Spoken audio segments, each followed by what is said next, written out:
আসসালামু আলাইকুম। কেমন আছেন সবাই? আলহামদুলিল্লাহ আমি অনেক ভালো আছি। আজকে আমার খুব পছন্দের একটা শাক রান্না করেছি আর সেটা কিন্তু আপনাদের সঙ্গে শেয়ার করলাম। তো এটাকে আমাদের পাবনার ভাষায় খেসারির শাক বলে, আর ঢাকাতে শুনছি এটাকে কলই শাক বলে। তো যাই হোক, যে নামেই যে ডাকুক, আমার কিন্তু খুব পছন্দের শাক। আর এই শাক বাছার কিন্তু অনেক একটু নিয়ম আছে। আ মানে বাজার থেকে নিয়ে আসলাম আর ঘস করে কেটে ফেললাম তা কিন্তু না।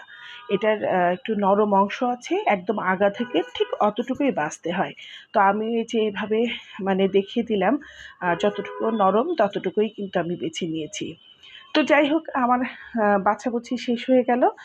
দেখুন কতটা, এগুলা কিন্তু শাক না, এগুলো আবর্জনা। আর এই যে শাকটা এভাবে বেছে নিয়েছি।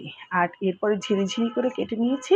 আর শাকটা কিন্তু আমি আগে থেকে ধুয়ে ধুয়ে তারপরে করেছি। আমরা দেখেছি আগে যে আমার আম্মু, দাদি এরা শাকটা আ ধুয়ে কাটতেন। খুব ঝিরিঝিরি করে কাটতে হয় তো। তো ঠিক আছে, তারপরে আমি সব কাটাকুটি সব রেডি হয়ে গেল। আর এখানে আমি ফ্রাই প্যানে বেশ খানিকটা পেঁয়াজ রসুন দিয়েছি। প্রায় ৬-৭ টার মতো পেঁয়াজ কুচি, আর একটা বড় রসুন কুচি, আর ১০-১২ টার মতো কাঁচামরিচ দিয়ে খুব ভালো করে একটু ভেজে নিচ্ছি। তো পেঁয়াজ রসুন যখন একটু গোল্ডেন হয়ে গেছে তখন কিন্তু আমি এভাবে দিয়েছি। এই শাক রান্না করতে জাস্ট ৫ মিনিট সময় লাগে, এত ভাজা করতে হয় না। আর আমি একটু পেঁয়াজ কুঁড়ি দিয়েছি।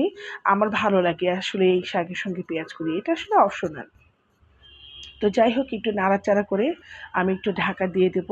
কারণ এটা যেহেতু আমরা ক্ষেত থেকে আনলে এই ঢাকাটা আমি দিতাম না। যেহেতু এখন আমরা বাজার থেকে নিয়ে আসছি, তো এইজন্য একটুখানি ঢাকা দিয়েছি। আর ঢাকনাটা ১ মিনিটের মতো দিয়ে এরপরে আমি স্বাদ মতো লবণ দিয়ে দিয়েছি।